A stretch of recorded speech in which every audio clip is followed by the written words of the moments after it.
Okay, while we're waiting for the ears to set up, we're going to go ahead and work on the chicks. So this is just some yellow fondant. I'm going to take some cornstarch and dust the surface. You always make sure that you knead your fondant up to get the elasticity going in it. Don't knead the fondant in the cornstarch, that's going to dry it out. Knead it over there on the side. I'm just going to flatten it a little bit and then just roll it out. Okay, so you want to make sure it's not sticking to your surface. Like I said, these you can just do them in buttercream if you like, and you can even cover them in modeling chocolate if you want to. The fondant does have a smoother look to it though than the modeling chocolate does. Okay, so let me just take one of these off of here.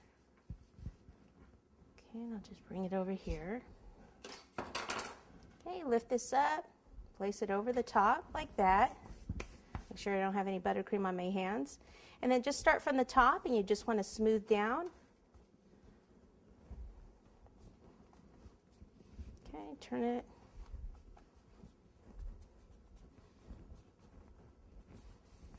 And then just make sure you get it right there at the base. Take a pizza cutter and go around the base. Leave a tiny bit at the base that we can kind of tuck underneath because it doesn't really have a border on this. So I can just pick this up and kind of bring it in a little bit. And I'll just kind of pop it down.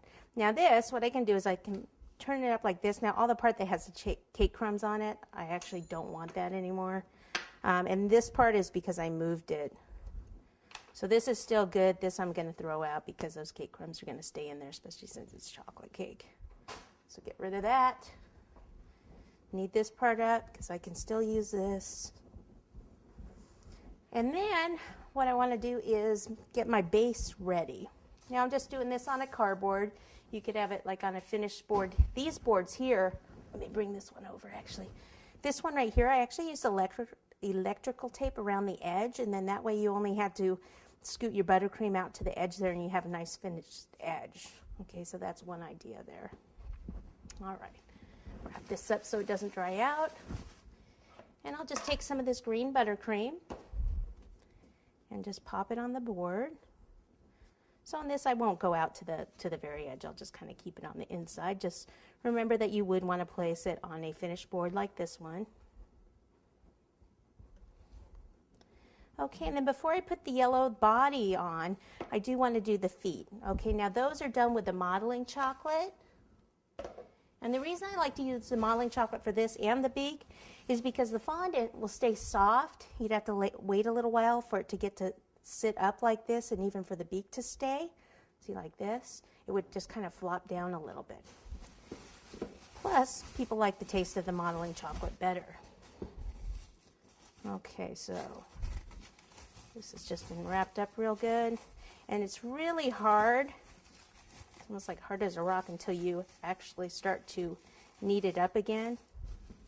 Okay, see, it's really hard. So let me use this knife. And what I'll do is I'll just pop some of it in the microwave for just a few seconds. That'll probably be enough.